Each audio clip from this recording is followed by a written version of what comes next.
But it's always like, take out this guy, take out this guy, take out this guy, take out this guy, and there's one guy left, and he does like I don't want a piece of this, and then he runs away. If I were in like the group of bad guys fighting, I would just be the second guy, and if the first guy gets his ass kicked, I'd be like, hey everybody, we're turning around. Yeah.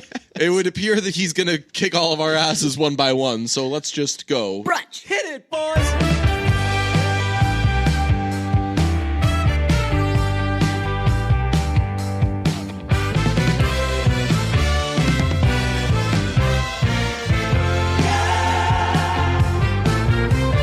You know how every day someone thinks that, like, oh, this is where Trump's going down. This is where it's all. Now that this is out, it's got to be over for Trump, and then it's never over for Trump. Yes. We've reached the latest one of those for MoviePass. MoviePass has one of those every day, too. Yeah, well, not every day, but, like, once a week, at Once least. a week, it's like, is the end here for MoviePass? And the answer is always, you would think. Yeah, right. It's been circling the drain for, like, 3 months. Yeah. Now, they're getting real fucking desperate now. So people couldn't use it on Thursday, and they thought it was because they were trying to pull some shit and not let them see Mission Impossible. Is that correct? Or they also wouldn't let them do that? They have also blacked out Mission Impossible. So if you have MoviePass, you can't watch Mission Impossible, at least for this weekend, or at least for the next couple of days. But what happened was on Thursday, people would log onto the app, and MoviePass comes up with a little fucking pop-up notification that says, hey, we're experiencing some technical difficulties, and sorry, we'll get back online as soon as we can. The technical difficulties were they ran out of fucking money. Yes, no money left for a company that only borrows money. Right. That's all. They're not making money. So they're saying like, hey, we don't have, it's not like we haven't turned enough of a profit. They're like years away from turning a profit. They ran out of all the money that they keep borrowing.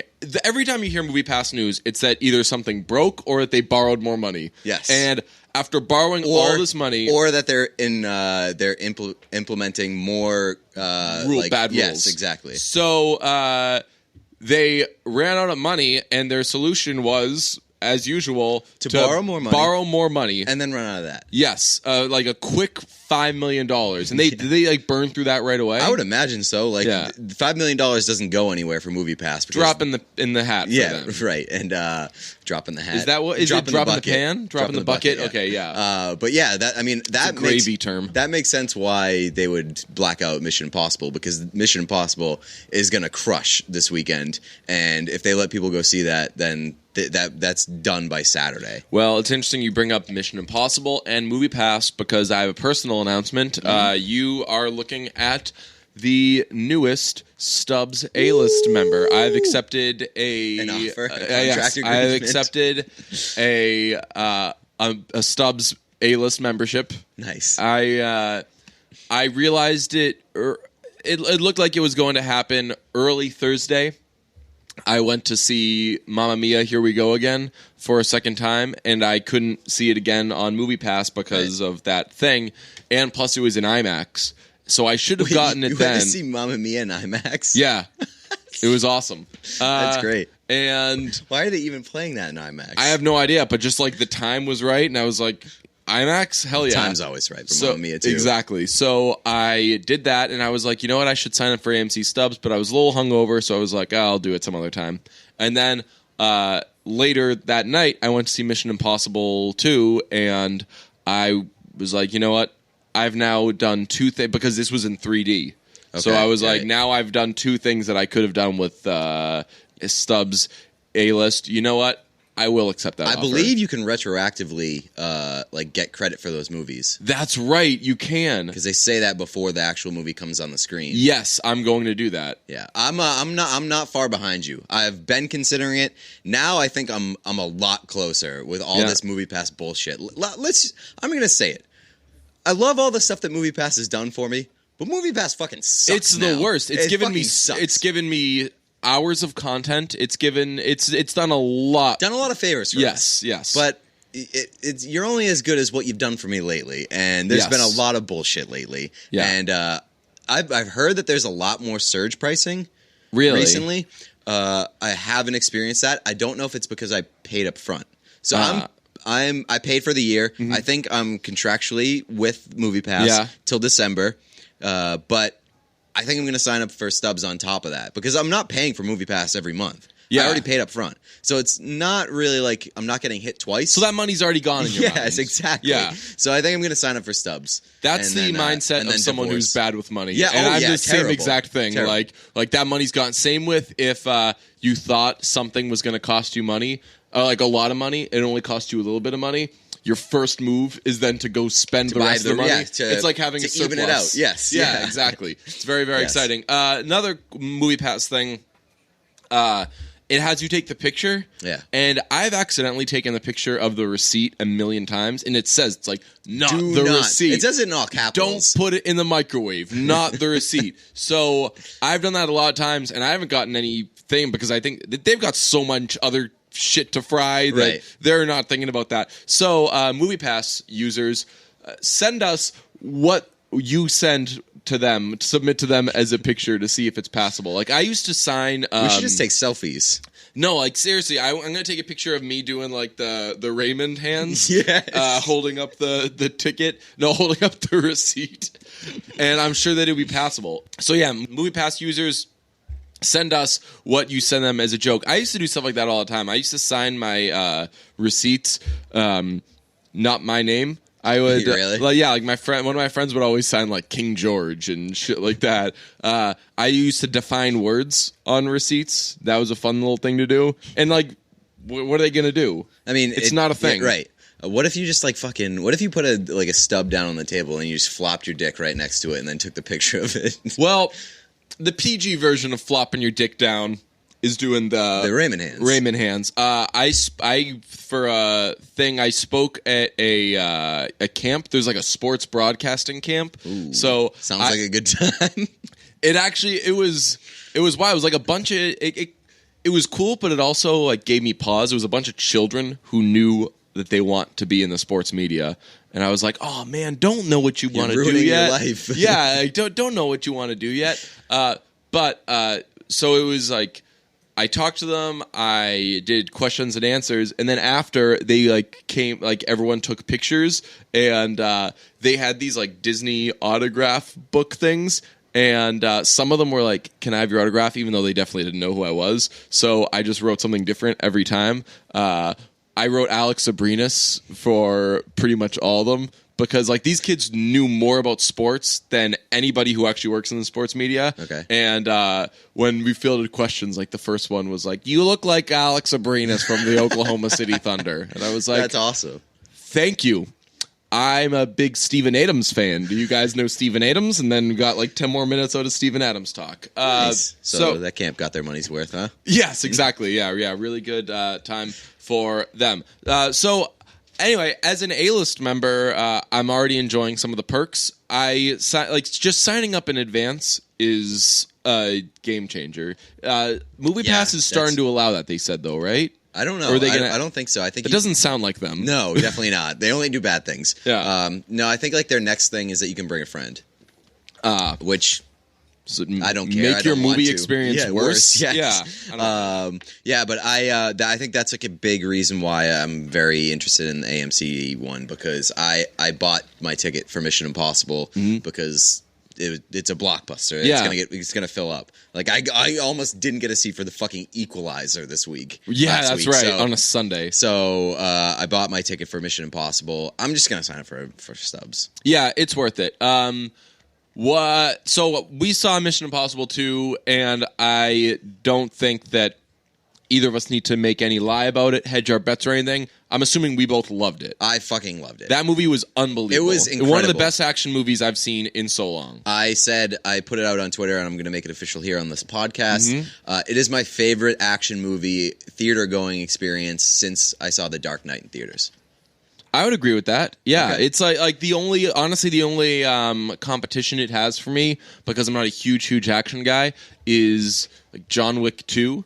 And yeah, that's a good one. And that was just really exciting for me because it was the day that I understood what the John Wick movies were not totally serious. I think the best thing that I can say about Mission Impossible is that it really doesn't do anything all that special. Like it is a pretty textbook action movie. It has a lot. It doesn't do anything. It's clever though. Like it has some clever.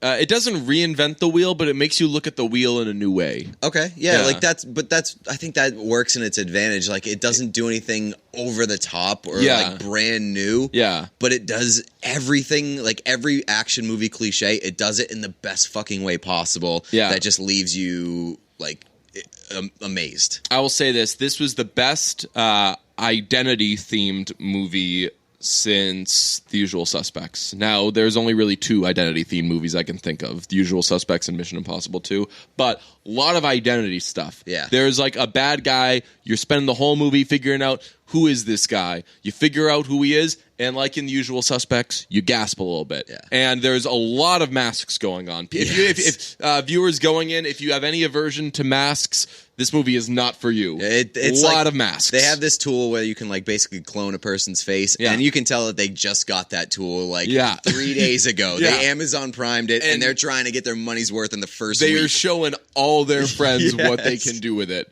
They're so excited about it. I cannot wait to start my campaign for Wolf Blitzer, Best Supporting Actor 2018. Yes. Yeah. Wolf Blitzer is great in it. The best person in it, though, is Henry Cavill. Henry Cavill. Fucking unbelievable. Oh, my God. I was like 20 minutes into the movie, I was like, I can't tell if this guy is hot or not. Oh, are you fucking kidding me? And then, like, once that happens to me in general with, like, people. It takes, like, people to me are like, magic eyes?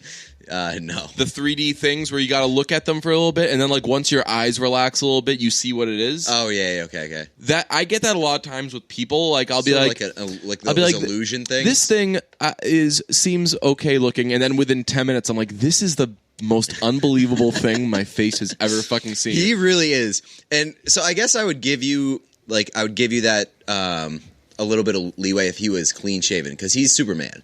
I don't know if you knew that. Oh, okay. So for 20 minutes, I didn't know who he was. I saw you tweet last night. Half an hour in, I realized, it's Jamie Dornan. I saw you tweet that last night, that you compared him to Jamie Dornan, and I was like, this is a fucking massive disrespect to Henry Cavill, the actor and the handsome person. So once I realized, I was like, wow, like this is. I was like, Jamie Dornan's good. I realized, like, he's super hot in this, and because I thought it was Jamie Dornan. Oh my God. And I was like, wow. I was like, those movies, those 50 Shades movies, did this guy such a disservice because he's fucking killing it. He's so hot. Love the face. Like, his facial hair looked really, really good. Plays a bad guy very well, whereas in 50 Shades, and again, this is not the same person. He played a bad guy pretty poorly, and I was like, wow, this guy's amazing. And then I was looking at the credits, and I was like, not him. Are they going to do like with Jamie Dornan at the end? Because they're listing everybody else way before him.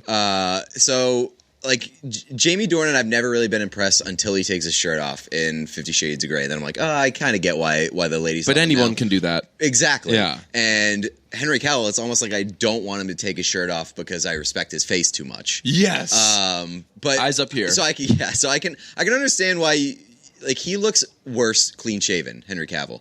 Like, in the Superman movies, I'm not blown away by him. Mm-hmm. But as soon as you throw some that mustache is unbelievable. Yeah. Throw some scruff on him. He is a hunk. And he does the move that I like to do sometimes, which is scruff and the mustache you let go a little longer. Exactly. Yeah. I like that look. Yeah. They called him the Hammer in this movie, and it made me think, like, he deserves the name Armie Hammer so much more than Armie Hammer deserves it. Well, Armie Hammer's probably like 25th on the list of people who deserve the name Armie Hammer. But like I could see if Henry Cavill's name was Armie Hammer, he'd be the biggest fucking star in the world. We should come out with like a list of people who deserve the name Armie Hammer more than Armie Hammer, and then we can drop Armie Hammer in the list. Another idea that I had is based on Jamie Dornan, this classic Jamie Dornan Henry Cavill mix up. We should come up with like an all bootleg team, because Jamie Dornan is the most famous person to be on the bootleg team, I feel, because he's bootleg Henry Cavill. Yeah, that's fair. And then I think. Honestly, like, I tried to watch Upgrade this week, but it was an illegal site, and it was terrible quality. I couldn't get through it. But I think that bootleg Tom Hardy. Yeah. I feel like bootleg Tom Hardy is becoming a star in his own right, but he's always going to be bootleg Tom Hardy. Good. It's taken him like 20 years. He's come a long way since that one season of 24. So good for him.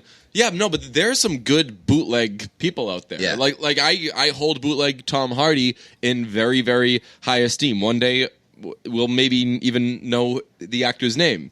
Like, that's how far he's coming along. But Jamie Dornan, I would feel, is probably the... Let's see. Yeah, Jamie Dornan is the only bootleg person I can think of whose name I actually know. Yeah, right. So, who is like actually like starring in so his I feel own like franchises. that's a disservice to him. That means that even though he's technically doing really well and starring in stuff, he still can't get out of the shadow of a guy who I just figured out wasn't Jamie Dornan. Yeah. Are we waiting for Jamie Dornan to like be a star? Like, are we waiting for him to get his shot? I don't know. Say? I mean, I pick Dakota Johnson in that race, that arms race. In that arms race between the two. She's so much hotter than him, I will say. I don't know. Are you you're not a big Dakota Johnson guy? She like catches me off guard here and there, but she doesn't consistently bring it for me. She's just had some. I think she's only had bad roles. I can't think of a time I saw her in something and I was like, "Fuck, Dakota Johnson brought it there." Yeah. I'm just like, wow, that's a very pretty person. Yeah. Speaking of pretty people, the woman in Mission Impossible really did it for me. Mission Impossible 2. Mission Impossible 2, yes. Yeah. I hadn't seen the original Mission Impossibles, by the way. Me neither. I hadn't seen the... Oh, really? I'm sure I've seen one at some point, but like I had no basis for like all... They referred to stuff a lot. Yeah. They were like, oh, you should have never let him go, blah, blah, blah, blah, blah, blah, blah. I was like, I don't know, maybe he had his reasons. You should have killed me. And I was like, well, I'm sure that's important, but I was like, there's two sides to every story. Yes. I have no idea. What was cool about Mission Impossible 2? No love story. No love story. Yeah. Well, they mix in a lot lot Yeah, well, there's a lot of flirting, but I mean, that's life. True. What's life without a little flirting? You ever do some flirting? Nah, flirting, not for me. I did really, really like the dynamic of the White Widow or the White? You know who the White Widow was? No. Homegirl from About Time. No way. It was what's her name? Joanna. The main girl, Rachel McAdams' friend. Yeah, sure. You know? Yeah. Do you not remember her? No. Okay. She's like this, she's kind of a crazy person in About Time. But yeah, I saw her, I was like, oh shit. She's the one dating the guy who gets in like the, oh no, because that's no, that's his sister, yeah. Not Kitty. Yes. No. Yeah. She was great. Like the dynamic of, hey, I'm sort of your boss, but we got this thing going on, and there's clearly sexual tension. But it was done in a weird way because like Tom Cruise wasn't. You could tell that Tom Cruise like wasn't interested at all in the White Widow. Yeah. But like she wasn't letting him get away without flirting. Like she left him no choice. Speaking of bosses, and I don't know if they're in the previous ones, so maybe people will be like, "Yo, if you saw Mission Impossible 1, you know that." Pretty cool, like. Slightly bigger than small roles for Alec Baldwin and Angela Bassett. Yeah, like they were. I'm pretty sure Alec Baldwin is new. Yeah, I think, but I'm not sure. But yeah, no, like they were good in limited roles. Mm-hmm. Alec Baldwin was way better than I expected him to be because in the trailers, they he had that one scene where he was like, "You were left with no choice in Berlin," and it was just like it seemed kind of forced and like awkward, but it definitely didn't come across as awkward in the actual movie. Speaking of trailer scenes that translated to the movie, the bathroom scene, where they have the fight, they have basically like a 3-way fight in a bathroom. Mm-hmm. And that scene was fucking incredible. It was incredible, but it was also the most unrealistic thing in the world because it was a fucking club where everybody's doing drugs and nobody's going to the bathroom for 15 minutes at a time. Yeah, and the most impressive thing for me about that scene. Also, that was the most poorly constructed bathroom in the world. They were just throwing each other through like walls and mirrors, and it was it was like Arrested Development. The model home. Everything falls apart. Everything was a home fill. Yeah, the guy that they're fighting, I won't say who he is because I don't want to reveal stuff about the movie. He was so good at fighting But there were a lot of scenes in this movie where there was like a bunch of people taking on one guy, and that happens a lot in movies, especially in action movies, where like a guy will fight a bunch of bad guys one at a time, and it'll be the like, other guys stand around and don't do anything.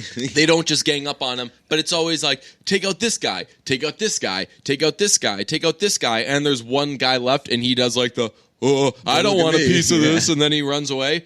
If I were in like the group of bad guys fighting, I would just be the second guy, and if the first guy gets his ass kicked, I'd be like, "Hey, everybody, we're turning around. It would appear that he's gonna kick all of our asses one by one, so let's just go." The guy they're fighting in the bathroom, a big fan of throat punching. He throat punches both of them, and I really like the fact they were both like, "Fuck, that really hurt," and they spent some time being like, "Oh shit." But that guy was so good at fighting that I was like, if this guy's so good at fighting, he could just kill them both immediately. Yeah, like he could, like, instead of a throat punch, he could do like one of those moves where you like rub somebody's ear a certain way and then they just die. This happens in action movies all the time, obviously, but like, there was so many parts in this movie where they just got the absolute shit kicked out of them, and then they don't. And they shake it off. Yeah, they shake it off like 2 minutes later. Like in Skyscraper, The Rock got his fucking ass kicked, and like he had the after effects the entire rest of the movie. I'm pretty sure he limped through 98% of that movie. Yeah, well, 100% of it. Yeah, but like he got beat up, and he kind of wore the effects of that throughout the movie. And this one, they both get punched in the throat very hard, and they don't. There's never like a like their voices are fine. Yeah. Tom Cruise gets thrown off a motorcycle at full speed. Yeah. And limps for about 3 steps, and then he's good to go. They both get in a very dramatic helicopter crash that probably neither one of them would survive. Yeah. And they fight after that with basically no being not banged up at all. So it was I would say if you're like if it bothers you when things aren't realistic, maybe not your movie, but you wouldn't be going to see Mission Impossible 2 anyway if you're right. So like for me, it's not a detriment because I want my action movies to be over the top. I want them to be fucking ridiculous. Yeah. And this is the most over the top ridiculous action movie ever, and it's awesome. There is as you mentioned, a great helicopter chase scene. When you hear that, you think, what do you mean helicopter chase scene? One helicopter is going in one direction, and the other one is trying to hit it. And there's a scene where the person who's about to get hit, I won't reveal who it is because we're not a spoiler podcast, says, "This crazy son of a bitch is trying to ram us." And I'm like, that either of you guys are participating in this scene at all makes you both crazy sons of bitches. Yeah. Although I always love that in a movie when someone calls someone a crazy son of a bitch. Like, I'll never get to the point in life where someone will be like... even in that world, Henry Cavill is wildly impressed at how insane Tom Cruise is. And there's the spoiler. Yes. And also, here's a spoiler. Sorry to do it to you, but the mission is, in fact, possible. I would bet... I haven't seen the first however many. I bet that they're all possible. Yeah, no shit. In those rules, in like their little crazy world... where you can fight a guy who's the best at fighting and then a minute later just move on. It is kind of funny that this falls in the Mission Impossible realm because that mission that they had was very possible because at the very beginning of the movie they have a chance to stop it all from going down. Yeah. And all they needed to do was hang on to a briefcase. Yes. Instead they have side conversations. But also I knew the mission was possible because... that's been the plot of like 4 seasons of 24, and every time they knocked it out. That's what I'm saying. Like it is, they did not reinvent the wheel at all. There's what is it? Plutonium. Yeah. There's 3 plutonium things. The mission is you've got to stop this guy from assembling and detonating a nuclear bomb. Yeah. Right. Yeah. But for me, that just goes to show, like in Skyscraper. Not to keep going back to Skyscraper, but to keep going back to Skyscraper. Remember how I complained about the USB drive? Yeah. Like, that is the lamest fucking payoff in the world. The stakes were really high. It's fucking atomic bombs. I'll take that. I don't care if it's unoriginal. I'll take that 1,000,000 times out of 1,000,000 to do that rather than like, oh, I've got this flash drive of names. Yeah. Like, I don't need you to be original with the things that is at stake. That'd be a real twist if it's like they really want to get that nuke because inside of it there's a list of names. Yes. You're like, Well, when that shit goes off, we can't let them blow up the list of names. We really need that list of names. Right? They so want that list of names gone that they're going to nuke like miles and miles and miles of area so that no one can see that list of names. DJ, you know how much I love my glasses. I'm not wearing them right now. You're always going on about your glasses. You're like, hey, everybody, where's my glasses? I love my glasses. I got them from Warby Parker. Did the old free home try-on program, and I found the best pair that fit for me. I love them. I wear them all the time. They're great tortoiseshell glasses. They're the best. So if you have some glasses and you want to avoid the headache that comes with the glasses buying experience, it's sometimes a headache. You got to go to the store. You got to try them on. You got to find the ones that fit your face. Don't do that. Don't go through all the hassle. Go to warbyparker.com, order the free home try-on kit. It gives you 5 pairs of glasses, and you can try them on for 5 days. There's absolutely no obligation to buy. They ship to you free. They include a prepaid return shipping label, and the glasses start at $95. That includes prescription lenses, and the lenses have anti-glare, anti-scratch coatings, all that fancy stuff that you want. For every pair you buy, a pair is distributed to someone in need, which is really cool. Ooh, nice. And if you have an iPhone X, you can download the Warby Parker app, which lets you use their brand new feature, Find Your Fit. Find Your Fit uses iPhone X's true depth camera to map and measure key facial features. Using these measurements, Find Your Fit recommends approximately 12 Warby Parker frames that are likely the best fit for your face. Whether your face is ugly, whether your face is pretty, whether your face is disfigured, it will find the best fit for your damn face. So do it. It's very important because you always want glasses that fit your face. So go to warbyparker.com/brunch for the free home try-on program. Again, that's 5 glasses for 5 days, no obligation to buy. I've done it. I love it. It worked for me. I found the best pair of glasses. I love them. warbyparker.com/brunch. Go do it. Warby Parker, hey, give me back my glasses. I saw 8th Grade this week as well. And for me, honestly, was it all the feels? Oh my God! Do we need to talk about how Bo Burnham reinvented the coming of age? Blah blah. I didn't even see this fucking movie, and I hate it because of how 2018 it is. Go ahead. Yeah, I mean, I'm sort of in the same boat, but it had a lot of expectations, obviously. Like, people are fucking raving about it. It's Bo Burnham's directorial debut, and they're like, oh, Bo Burnham's so fucking talented. Talk about Bo Burnham. Bo Burnham's so talented. It makes me so mad how talented Bo Burnham is, blah, blah, blah, blah, blah. Like, people act like Bo Burnham's the first fucking guy to be talented with multiple things. Like, that's a ridiculous thing. Yeah, that happens all the time now. Like, oh my, like Childish Gambino. This guy who likes art likes different art. Yeah. Yes. Like, are you fucking kidding me? Do you realize that every fucking stand-up comedian who goes on to have like a successful acting career is a master of like multiple arts? Right. Like you think that every actor didn't do like theater at some point, right. You know? Like, I get Bo Burnham is like, I like Bo Burnham. I'm a Bo Burnham fan. I know, and like, he's I don't sort like of all talk about Bo Burnham.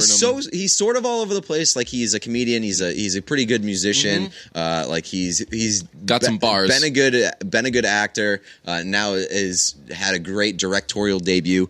The hype for me didn't meet expectations for me, this movie. Like, okay. I was a little disappointed. Like, it was definitely an enjoyable watch for the most part.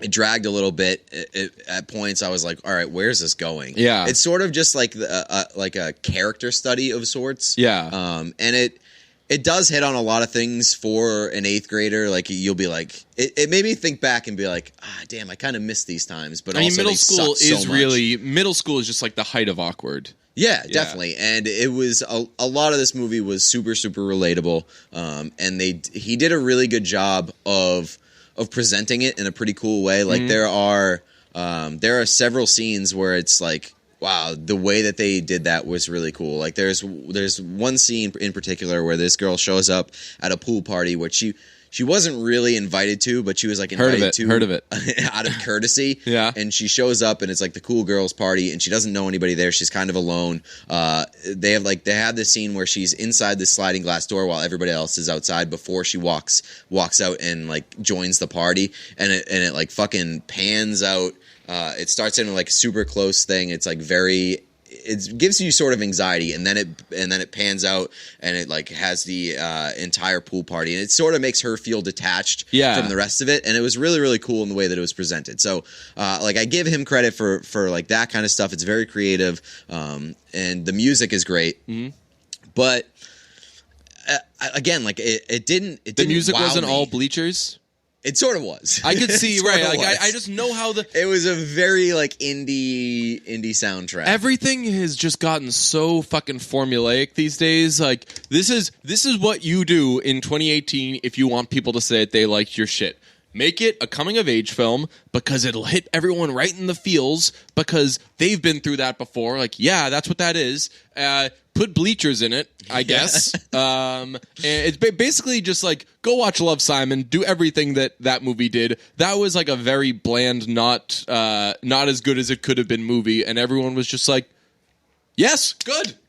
Yeah, awesome. And I just feel like this is going to be the same thing. Yeah, I mean, like, it had a little bit of charm. It had a good message. It was feel good at points, and it was, like, feel terrible at points.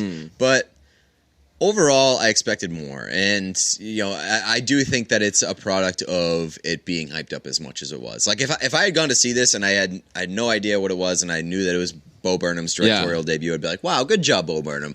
But the fact that everybody was like, oh, this movie is a fucking masterpiece, it's not. I feel like it was, I have not seen it. I just feel like it's like another, like, it's a made for Twitter movie. Yeah, pretty much, yeah.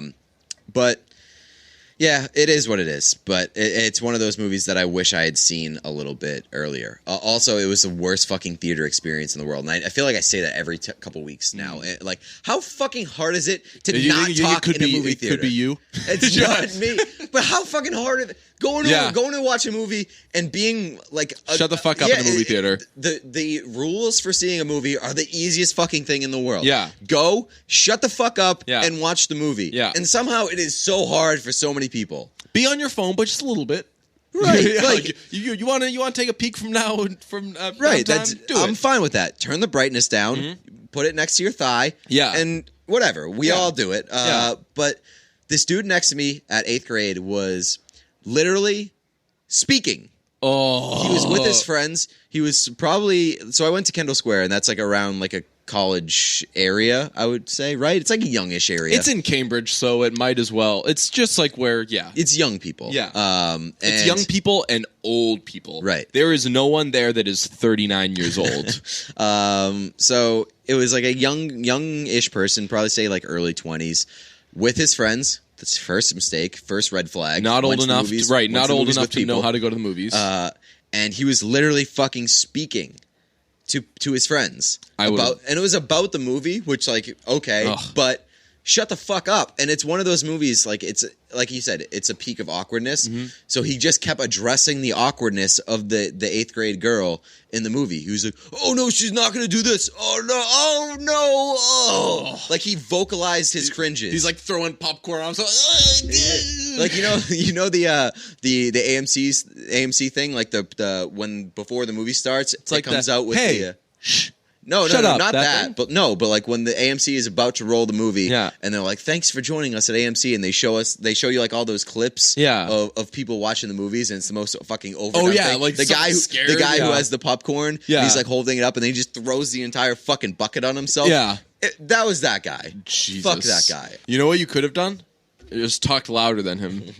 Just start talking to yourself. By myself.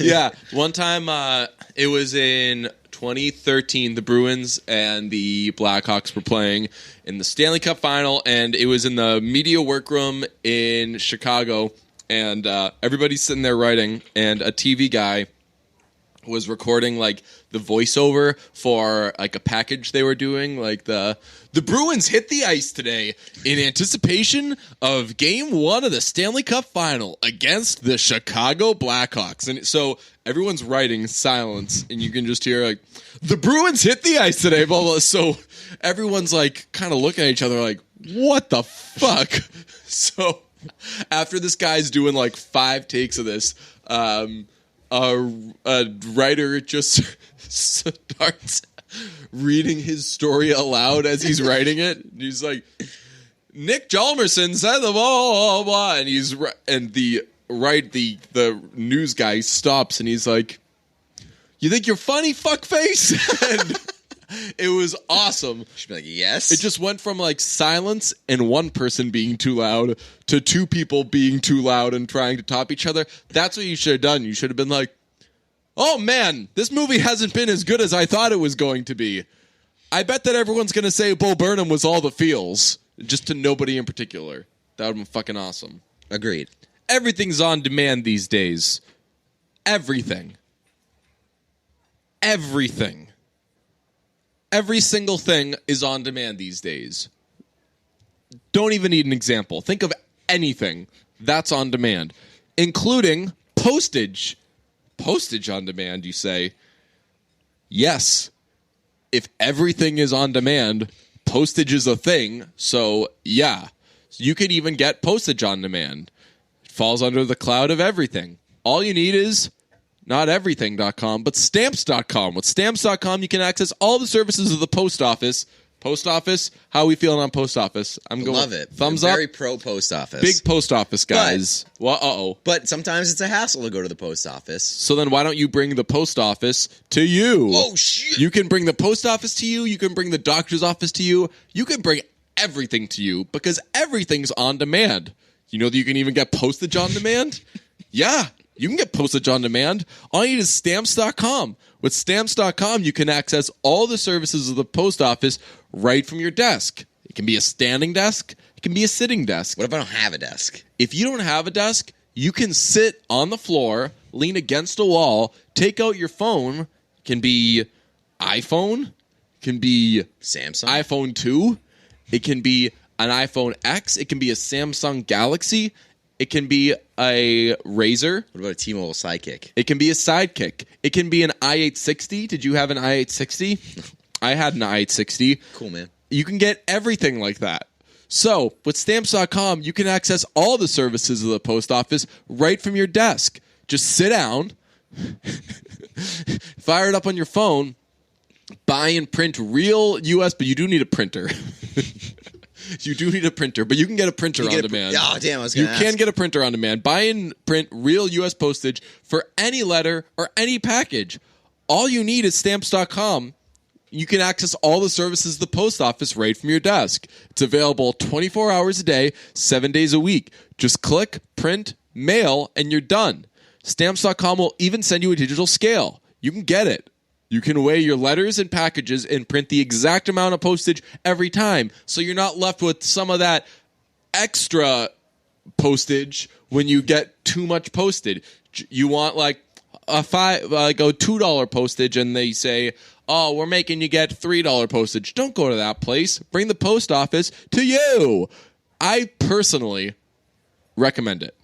This is. Your word means a lot to me. This is no Wikipedia, no tricks. This is me personally. This is not written down. This is DJ. From me, I'm putting the phone down. This is me, Brave Dave Bean, telling you that I recommend you use Stamps.com. So right now, use Brunch for this special offer. A 4-week trial. That includes postage and a digital scale. Well, I would hope it would include postage, because with Stamps.com, you get the postage. Don't wait. Go to Stamps.com before you do anything else. Click on the radio microphone at the top of the homepage and type in Brunch. That's Stamps.com. Enter Brunch. Stamps.com. Please don't eat the postage. It's not edible. Please don't eat the stamps. It could taste good, though. Stamps.com. With Stamps.com, you can access all the services of the post office right from your desk. Pretty good. Stamps.com. These postage is tasty. Stamps.com. Throw away the key. I wanted to talk about this. Ryan Reynolds is making a Home Alone movie called Stoned Alone. And it just sounds to me... I think he's producing it, which So he's not making it. Right. But he's putting his name on it. It's called Stoned Alone, and it's basically about a mid-20s person, a mid-20s stoner who misses his flight. Mm-hmm. Get this. Because he's stoned. Because he got high. Yes. Afro Man. Yeah. Stoned Alone, starring Afro Man. misses his flight back home for Christmas because he's stoned, and he stays home, gets stoned, and he thinks that people are breaking into his house, and he's trying to thwart off a couple of thieves who he thinks are breaking into his house. But get this, there's another twist. They actually are breaking into his house. Oh, really? So he thinks he's being paranoid? Yeah. But that sounds like a great movie. It sounds like an absolute fucking wild-ass movie. Sounds like a mess of shit. Definitely going to see it. It's probably going to be terrible. But my bigger question is, are we allowing Ryan Reynolds to get away with this shit? Right, like, does Ryan Reynolds have this kind of clout to do something like this? If this were James Franco and Seth Rogen, I'd be like, I'd be par amped. for the course. Yes. Yeah, but they can still be in it. I hope they are. Maybe they can be the robbers. Maybe Ryan Reynolds can just like take the reins on this and then kick everybody else out, and then just bring in Seth Rogen and James Franco. So the $1 million question is: does Joe Pesci make a cameo? No, I feel like this is going to be completely detached from Home Alone. Like, yeah. I feel like Home Alone is not giving this movie its blessing. No, but it doesn't need to for like Joe Pesci or Macaulay. That's true. I could see Macaulay Culkin being in it. Yes, Macaulay for sure. Culkin does Father John Misty videos these days. He's in a band that sings about pizza. Right. That's the thing. It sounds like it's all in the same world where like it's kind of this weird reimagining, which is what Macaulay Culkin does when he's not doing fucking I feel like this is Macaulay Culkin's idea. Yeah. Macaulay Culkin's going to be the star of this. Yes. I hope so. That'd be amazing. Come full circle. Yes. But like, I don't know. Like Ryan Reynolds just doesn't have that. No. I feel like he doesn't have the resume to get away with like making like he's not in a space where he's done all he needs to do and now he's getting creative. Yeah. All he's done is Deadpool. Like that's the only hate thing. Ryan Reynolds, but I've never thought that he was great. Like I've never been like, oh, fuck, Ryan Reynolds killed I think Ryan Reynolds, the person, is awesome. But, like, Ryan Reynolds, the actor, is not that accomplished. Like, not that esteemed. You made fucking Van Wilder, dude. Like, he's done Deadpool, obviously, which, like, has skyrocketed him up the charts. But, like, before that... Just Friends, Van Wilder? Movie? Those are the only two things I can think. No, what's the one with... is Just Friends the one with Sandra Bullock? No, that's The Proposal. Yeah. The Proposal is a very, very underrated movie. Really? Yeah. Nice. Awesome. Him and Sandra Bullock, great chemistry. But the Proposal came out during that run where if your movie like that doesn't have Katherine Heigl, no one's taking it seriously. It's true. It's like, come back when you have Heigl, motherfucker. It's just like it's like a TBS rom-com. It's a TV rom-com. Nice. Like that's all that is. You know who else is doing that shit? Like who? Matthew McConaughey. Yeah. And now Matthew McConaughey is like an A-lister. Are we putting Ryan Reynolds an A-lister? Probably. Yeah, but I think like, that he's just always just because he looks like an A-lister, you know? Right. He's like he like snuck into the area by dressing the right way and looking like and he taking belongs. off his shirt and having abs. He looks like he belongs, so they just let him be there. I'm looking forward to this movie. Now, all I saw was the headline that's like Stoner Home Alone. I was like, this sounds stupid, but I like all those twists, man. I'm into those twists. Yeah. He's also doing a movie called Detective Pikachu, which is a Pokemon. It's like a Pokemon movie, but he plays it's like a live action movie, but it has Pokemon in it. Yeah? Yeah, I guess it's gonna be fucking weird as hell. I guess Danny DeVito's in it too. Really? I think. I don't know. I don't have all the details here, but I know that Ryan Reynolds is in on it. That reminds me. I can't say what it is, but I'm actually interested in making this. I don't know when I'd have time to do it, but I am going to make my directorial debut. Oh, shit. I thought of I don't know if it would be a series yet, but I thought of a concept for a television show, and I'm actually interested in, I can't believe I haven't told you this yet. I thought of it 2 days ago. It's been all I've been thinking about. I'll talk to you after the show. Okay. I have thought of a brainchild. It would be, I'm interested in making the pilot and seeing where it goes from there. It would be unbelievable, and Bruntouchables would fucking love it. Can we throw it under the brunch umbrella? We're trying to improve our video content. So here's my YouTube thing. Presence. Here's my thing. I would be in it. I would like for you to be in it, and I would like for Randy to be in it. But the catch is, you have to accept or decline the offer before I tell you the premise of the show. I can already tell you that I've done worse shit with you than you know whatever what's funny? idea. You know what's funny? So we did a thing around Christmas time for an episode of Boston Sports Tonight. They were like, DJ, you want to do your weird shit? Like, make this a Christmas episode. And I was like, awesome. So we did some stuff. Pete was involved, and there was a little bit that Pete was a part of, and Pete thought he was terrible. Pete hated it afterward. Like I was terrible, you were and it was pissed bad afterwards. Like you were like, that sucked. This wasn't good. God damn it. A kid came up to me at that camp thing and was like, hey, I just want to say the Christmas thing that you did when Pete showed up, like the Santa Claus thing, he was like, that was the funniest thing I've ever seen on TV. And I was like, Pete hated that. That kid is not going anywhere. I'm sorry if that kid is listening right now, but you're not going anywhere in life if you enjoyed that, because that was the worst fucking TV segment that I've ever seen in my life. It was just a thing where it just felt completely flat. Like I felt like a comedian bombing on stage. But so, yeah. But that's I don't know. I've got a weird brain when shit like that. Like I'm down to get weird. Does fall flat. I think that's so funny.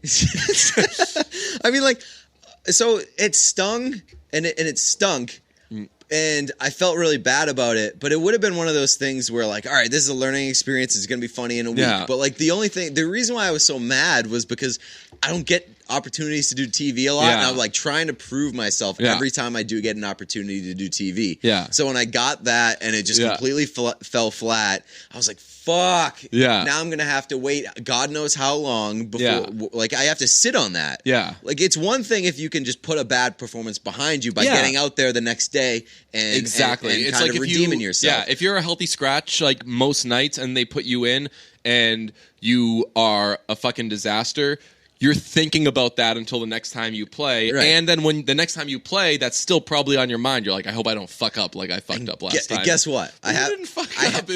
I haven't been on Comcast since. Really? Yeah. I haven't been on the airwaves since. So it still stings a little bit. It was funny though, like the only thing that we've done together that afterwards you were like, fuck, that sucked so much, was a thing that a kid came up to me and he was like, I thought that was the best. Yeah, like maybe it's like The Room or something. It's gonna have that bit is gonna have like a cult following. I think I did compare it to The Room like right afterwards. Because, really? Yeah, when people like criticizing me, I was like, this is The Room. People weren't were people criticizing you? Yeah, like that. Like, well, I was getting like tweets being like, "Yo, what the fuck was that? That was terrible." I just know that what's his face did that. Steve Peralt. Yeah, but that's because there was like some jealousy in play. Yeah, and I think my response to him was like, people said The Room was terrible at first too, because this was during Christmas time, and that's around when The Disaster Artist came out. Oh, really? Yeah, so it was very fresh in my mind, and so I think I did compare it to The Room.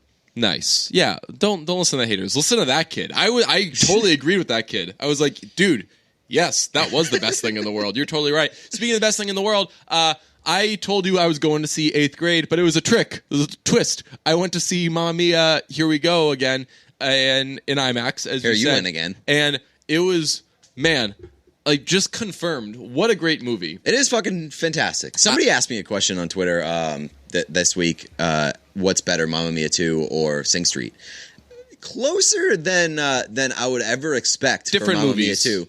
Different. I would still put Sing Street way ahead, just because of like Sing Street's more of a real movie, though. Exactly, That was my reasoning. Sing Street has more of a plot, is more of a real movie. I would say it has a little bit more charm. Yeah, it's a little bit more unique, and also it's a coming of age film, so it gives you the feels. It has its own music, and Drive It Like You Stole It was the best song of last year. But honestly, Mamma Mia 2, kind of close. Like if you had to rank La La Land, Mamma Mia 2, Sing Street, what's your ranking there? I don't know. I feel that it's inappropriate to have Mamma Mia 2 in that discussion, but I like Sing Street as much as I like La La Land, maybe a little more. Okay. Yeah. All right. So you said that you've got some new Mamma Mia 2 takeaways. Yes. Just mainly two ones. I have a million of them, but mainly two ones. So they all leave graduation before they graduate. Yeah, they don't get their diplomas. They don't get their diplomas. The graduation starts. They say, all right, we're going to have this the valedictorian come on and give a speech. And she starts singing ABBA songs. Then they all get up and fucking dance away. And they ride out of there on bicycles. It's like, where do they also get those bicycles? I don't know. Everybody had bicycles. It was like a group of 80 people, and they all had bicycles. They definitely didn't ride their bikes to graduation. They also had friends 1 and 2 had wireless mics ready in like the 70s. Yeah. So yeah, there's a lot of crazy stuff going on there. Mamma Mia, here we go again. More unrealistic than Mission Impossible 2. Ooh, that's not bad. Again, sequels though, just killing it. The other one this is the biggest one. Amanda Seinfeld, still laugh every time, throws up, says, I know what this means, and then tells a party full of people that she's pregnant, and they do after the first vomit. They do a whole performance about it without taking a pregnancy test. That is insane. Hey, when you know. Right. She ends up having a baby. But man, also, aren't you supposed to wait like 3 months before you tell anybody? I think it's like 12 weeks. Yeah, you're supposed to. Yeah, 3 months, and she just blabs right away that she's pregnant. It's Kelly Kapoor just every now and then tells everyone that she's pregnant. Wild. One of these times you're going to be right. Yeah. Got some listener feedback, by the way. It is implied that Harry Colin Firth is gay. It is really? Yeah. Like it's. I think that it's. I believe in, maybe in the play, they're a little more overt about it. Okay. But I mean, Harry's I'll tell you what it's also implied that Harry he's rules. The best of the explains three. why we like him the most. Yeah, right. Why we're drawn to him. I want to know though: is the Greek ferry attendant gay? I don't know. I just think that. I don't know. I identify a lot with that Greek ferry guy. But he was also the most... a bit chatty. A bit despised. Yeah. A bit mean, a bit rude. But, he did love Colin Firth the most. So maybe there's a gay-to-gay connection there. Yeah, but you don't need to be gay to love Colin Firth in that obviously, movie. Obviously, we both do. He was such a babe in that movie. We're closer to gay than we're not gay. Yeah. The old Kinsey scale. Yeah. I also forgot... about Colin Firth, I want to be nominated for something. I don't know what he can be nominated for, but I would love if he gets like a Best Supporting Actor nom. There's always one category every year where just for some reason there's like no real candidates. Like a few years ago when Joanne, what's her name? Joanne Fabric. Who's the girl that wears a dress very well? I can never think of her name. I feel like my brain has Julianne Moore. Julianne Moore, yeah. When Julianne Moore won for Still Alice, there was just like she was the great Best Actress nominee, and then that year there were just like no other real great options. I hope that this year there's not a lot of great options for Best Supporting Actor, so they're like, well, last year it was fucking stacked. For what? For great Best Supporting Actor. Okay. So maybe this year kind of the wells run dry a little bit. Yeah, hopefully. So they throw what if the Academy just threw in a category this year and was like, hey, Best Mamma Mia Dad? That would be very easy. Did you see the... you only need one more. Yeah. Did you see the Reddit Oh, no, wait. thing? Now you get Sky. Yeah. He's clearly the fourth and the worst there, but like you need four nominees. Yeah. Sky sucks, though. Worst. I hate Sky. The worst.